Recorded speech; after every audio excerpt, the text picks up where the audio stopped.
Ebbene sì, gli anime li guardo anch'io. Anzi, ritengo che gli anime siano qualcosa a volte anche superiore a un film o a una serie TV con personaggi reali. Perché ritengo che nonostante magari un attore sia bravo al 99,9% a diventare quel personaggio che deve interpretare, che il regista aveva in mente, comunque è sempre una persona che indossa un altro personaggio, quindi non è al 100% quella persona. Magari uno può fare i casting bene, può fare tutto quello che vuole, ma non è mai al 100% reale. E invece in un anime o comunque in qualcosa di animazione, soprattutto negli anime, perché comunque sono quelli che poi pian piano nel tempo sono diventati, invece che semplici film d'animazione, sono diventati delle vere e proprie serie per adulti, sono diventate delle forme per dare dei messaggi, sono diventati degli show che la gente di qualsiasi età nel mondo aspetta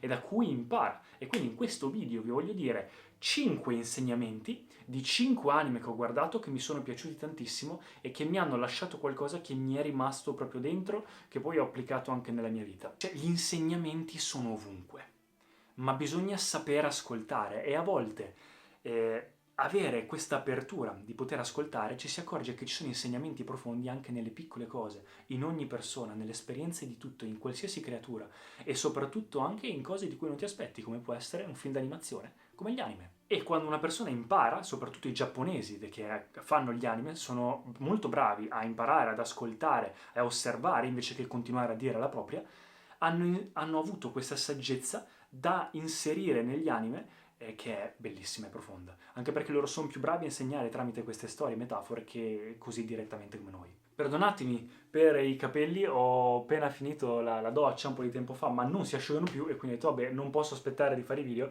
li faccio e si asciugheranno durante il video. Spero che non vi dia fastidio e sto facendo il video anche di giorno, quindi l'estetica è un po' diversa, però vabbè, ogni tanto cambiare ci sta. E a proposito di estetica, anche proprio la cosa che mi piace molto degli anime è che hanno questa estetica che non è ricreabile o molto poco in un qualcosa di reale.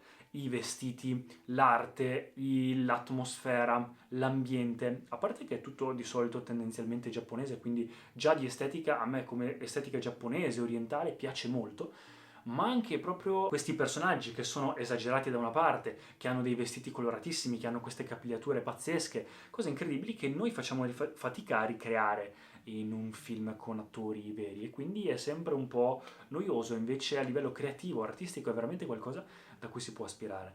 Ma qualcosa che mi piace veramente tanto degli anime è quando ti insegnano un messaggio profondo tramite tutta la storia, tramite i personaggi. Ad esempio, parto con il primo e secondo me è uno degli anime più belli che siano mai stati fatti. Perché? Perché è molto completo, è finito, non dura troppo ed è sì uno shonen, quindi uno di quegli anime un po' basati sul combattimento, sull'azione, però è molto profondo, ci sono dei colpi di scena che sono incredibili ed è Full Metal Alchemist. Io ho visto Brotherhood, mi hanno consigliato di vedere anche l'altro, non ho letto i manga di nessuno di questo, non sono una persona a cui piace tanto leggere i manga, preferisco leggere libri di altro genere, però quando ho tempo di guardare un anime ogni tanto, così soprattutto il weekend, mi piace guardare quelli che vedo che le persone, diciamo, votano di più. Quindi vado di solito su dei siti come IMDb oppure siti un po' di gente esperta e vedo quali sono quelli più consigliati. E anche se spesso non mi ispirano, li guardo e rimango sempre soddisfatto dai voti delle persone che sono esperte. E Brotherhood è sempre uno degli anime più votati in assoluto.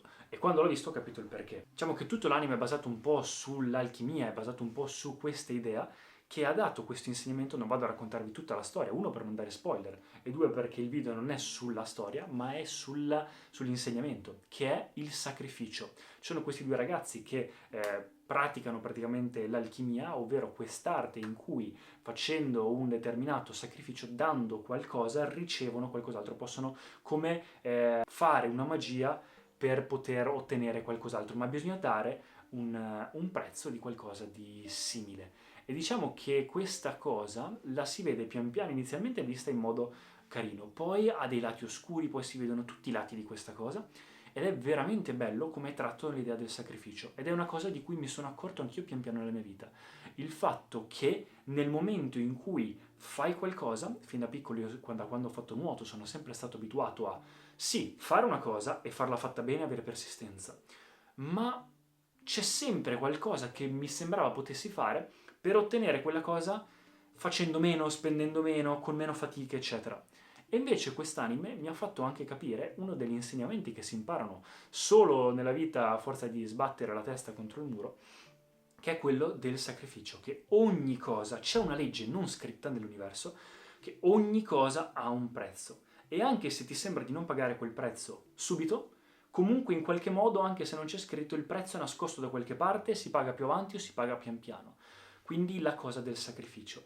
E che il sacrificio è una cosa giusta, nel senso che non puoi avere tutto nella vita, devi fare dei sacrifici e purtroppo fare un sacrificio significa che scegli una cosa e devi sacrificare tutto il resto. Però la cosa importante è imparare a scegliere, perché chi non sceglie è distratto da tutto. Quindi bisogna imparare a scegliere e a fare sacrifici. A dir di no. Il secondo anime, anche questo è un anime abbastanza famoso, poi ditemi se volete che faccia altri anime in futuro, perché ne ho guardati molti più di 5, però questi sono i primi che mi sono venuti in mente, che mi hanno cambiato un po' di più. Ed è Hunter x Hunter. Ha una delle liste dei miei personaggi preferiti in assoluto. È un anime che all'inizio sembra un po' molto così superficiale, carino da vedere per divertirsi, e invece dopo un po' ha dei colpi di scena, dei momenti molto belli. Ci sono dei personaggi come Meruem, come Killua, che a me sono piaciuti tantissimo, ma una delle cose che mi ha insegnato di più è una frase che ha detto Killua, il secondo personaggio, il personaggio secondario che asseconda il protagonista Gon, questo bambino che va all'avventura, parte dalla sua isola balena per cercare suo padre, quindi parte, diciamo, a fare avventure pazzesche, conosce gente incredibile e dà sempre il massimo, quasi fino ad autodistruggersi. Arriva un momento in cui tutto sembra andato perso e Killua è in ospedale con Gon, il protagonista, si dispera, cioè Killua si dispera, dice non ce la faremo mai, questi cattivi sono troppo forti, è un disastro. E invece Gon, con un sorriso come sempre, con questa fanciullezza, con questa bellezza di un bambino che ha solo speranze, gli dice ma no, vedrai che andrà tutto bene. E tipo gli dà delle ottime speranze e Killua gli dice wow Gon, sei proprio per gli altri una luce nel buio. E questa cosa a me ha fatto venire la pelle d'oca, cioè mi è rimasta proprio impressa. Quando ho pensato, cavoli, da quel momento lì ho pensato, come posso io nella mia vita essere una luce nel buio per le persone attorno a me? E da lì ho iniziato a fare varie cose diverse e è cambiata un po' la mia priorità nella vita, mi è piaciuto molto. Il terzo anime è un anime famosissimo ed è il primo anime che ho guardato e consiglio a tutti, se non avete mai visto un anime, di guardare questo come primo, perché è un anime molto serio ed è Death Note, molto interiore, molto psicologico ed è anche tanto basato sulla giustizia, sul giusto e il non giusto e non dura tanto, quindi lo consiglio soprattutto per chi magari vede gli anime come qualcosa ancora di infantile, quello è un anime che vi fa cambiare idea. E la cosa che ho imparato di più da Death Note, oltre al fatto che è pazzesco e mi piace tantissimo, è la questione delle intenzioni. Il protagonista si ritrova con questo potere incredibile su un quaderno che ha trovato di poter scrivere i nomi di alcune persone o i nomi di chiunque e poter scegliere come quella persona muore. All'inizio dici wow, pazzesco, posso fare quello che voglio. Dopo, come un vero essere umano, inizi l'introspezione e dire sì, ma lo uso veramente? Non lo uso? Cavolo, ho davvero ucciso una persona? È giusto? È sbagliato? Chi uccido? Chi non uccido? E inizia tutta una serie incredibile in cui anche poi c'è L, la persona che vuole incastrarlo, ma il punto è che alla fine c'è questa trasformazione, senza darvi spoiler, del personaggio principale che come persona intelligente, buona e giusta inizia a diventare invece pian piano sempre più oscura, si fa prendere da questo potere e nonostante lui uccidesse, iniziasse a uccidere delle persone con delle buone intenzioni, quindi inizialmente criminali eccetera, pian piano alla fine ci si accorge verso la fine dell'anime che è lui diventato un po' il cattivo, che anche le buone intenzioni, ed è questo l'insegnamento, non sono tutto. Come si dice nella Bibbia, non mi ricordo esattamente quello che c'era scritto, ma era che Dio ti giudica non per il frutto, cioè non per le radici, ma per il frutto dell'albero. Quindi bisogna stare attenti che tutte le buone intenzioni del mondo comunque hanno portato a guerre, distruzioni e odio nel mondo, molto spesso. Quindi non è tanto l'intenzione, magari sì, può aiutare da un punto di vista interiore a mettersi nel mood giusto, ma è anche il risultato che conta. E gli ultimi due, il penultimo è un anime bellissimo che consiglio a tutti ed è Hajime no Ippo, l'anime che ti ispira di meno in assoluto quando vedi la copertina, lo vedi su Netflix anche, ma quando poi lo guardi è l'anime più bello, più completo, un po' old style, iper motivatorio, mi ha fatto venire voglia di tornare a fare box e ho iniziato a fare box di nuovo, io facevo kickboxing, poi Krav Maga, ho fatto MMA e facevo nuoto anche, ma mi ha fatto proprio venire voglia di iniziare box. È la semplice storia di questo ragazzo che è sempre stato un po' bullizzato e sfruttato in famiglia, cioè sfruttato in modo positivo, perché il suo padre non c'è mai stato, è morto, non si sa dove è andato, e invece sua madre ha questa azienda di pescherecci e quindi lui fin da piccolo ha aiutato la madre alzandosi prestissimo e aiutando per i pescherecci, quindi ha sviluppato una forza e per il bullismo una resistenza che un giorno il campione di box l'ha un po' salvato dall'essere bullizzato, l'ha portato nella sua palestra e ha scoperto un talento incredibile per la box. E da lì inizia tutta una serie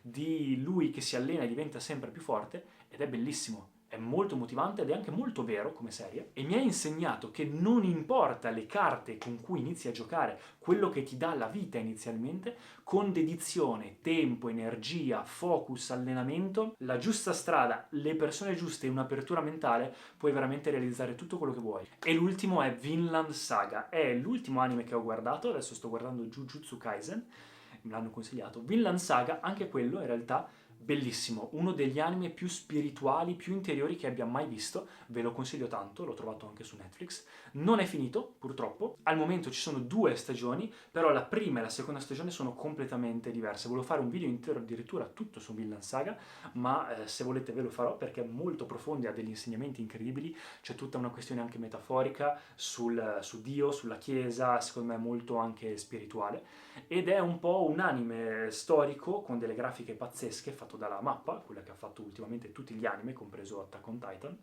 ed è basato su una storia con personaggi veri in realtà dei vichinghi e sembra la classica cavolata, ma in realtà fidatevi, guardatelo, perché tutto l'anime si basa sull'evoluzione del personaggio principale che gli viene ucciso il padre da piccolo e lui parte alla vendetta, cioè in questa avventura per tutta l'infanzia, tutta la vita, per vendicare suo padre. Quando poi arriva un momento in cui, senza spoiler, le cose cambiano completamente, lui si ritrova come a essere quasi morto, nel senso che ha fatto tutta la vita a vendicarsi e poi invece si ritrova di colpo a non avere più un obiettivo, non avere più nulla, si è accorto che la vendetta non è niente, che la guerra, anzi che tutto l'anime, tutta la prima stagione è basata sulla guerra, sulla guerra, sulla guerra, i vichinghi, i più forti i vichinghi, nella seconda stagione c'è proprio questo cambiamento dall'altra parte della medaglia, far capire che la guerra è un disastro, è un inferno, che tutto quello che sembra una piccola uccisione, una qualsiasi cosa, in realtà è una vita tolta. Sembra una cavolata, in guerra invece una vita tolta ha un peso enorme. Ogni vita ha un'esperienza unica. Ogni persona che hai ucciso è un peso che ti porti dietro per tutta la vita, come farà il personaggio poi quando cerca di redimersi tramite il duro lavoro. Tutta la seconda stagione è questa persona che passa dall'essere amorfo, dall'essere distrutto dal suo passato, a pian piano ricostruirsi dalle piccole cose, dalla crescita, dal lavoro, a diventare veramente quasi un profeta. C'è secondo me tanto una somiglianza con il Buddha, con Gesù Cristo, c'è proprio una somiglianza, una metafora che hanno fatto con personaggi spirituali illuminati nella storia. C'è anche il cattivo che è un po', in realtà non è un cattivo, è un po' all'inizio parte che è Canuto, il principe, che all'inizio era insieme ai vichinghi, insieme a anche il protagonista, e poi pian piano diventa il cattivo perché prende lui il controllo da una persona tutta timida e che non vuole la violenza, diventa invece, dice, ha avuto un'illuminazione spirituale perché era molto religioso, era tutto basato sulla Chiesa, ha avuto un po' un'illuminazione spirituale e si è ritrovato a invece dire ok, la mia illuminazione mi ha detto voglio portare fine alla guerra, cosa faccio? Controllo i vichinghi, che sono quelli che portano guerra, metaforicamente, e li faccio diventare, cioè li faccio calmare, controllandoli tutti. E invece il protagonista ha avuto la cosa opposta, che è un po' chiesa, insegnamento spirituale. È un po' le due cose, il ministero contro l'insegnamento spirituale. Ha avuto invece il contrario, una illuminazione pian piano spirituale da dire voglio lo stesso obiettivo suo, cioè la non violenza, ma lo farò porgendo la guancia al prossimo. Quindi c'è una scena bellissima, una delle scene più belle di tutti gli anime, in cui c'è lui che vuole parlare alla fine della seconda stagione con Canuto per dirgli di smetterla di conquistare questo campo dove lui ha lavorato per tutti questi anni, che poi porta alla fine della guerra, eccetera, eccetera, fa vedere che i due hanno lo stesso obiettivo fatto in modi diversi, e lui invece, per dimostrare questa cosa, va nel campo avversario, lo picchiano, lo colpiscono e lui dice: se io faccio quello che volete, alla fine decidono di dargli 100 pugni, mi fate parlare con Canuto. E lui lo fa, e c'è proprio questa cosa che gli dicono: ma perché hai voluto fare una cosa del genere? Non capisci che andando dall'avversario c'è solo violenza?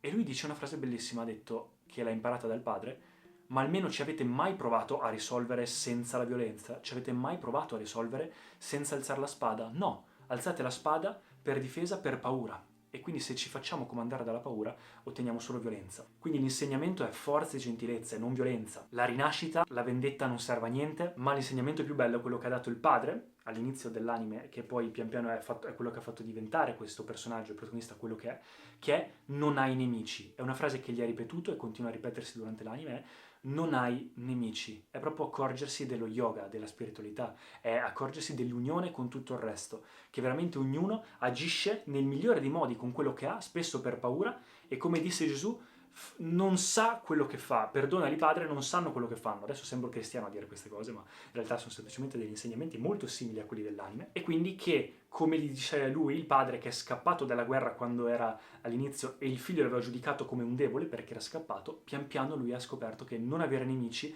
essere un vero guerriero, è invece rinunciare alla violenza e concentrarsi sulle cose che veramente contano, come la famiglia e le cose attorno a sé e l'amore.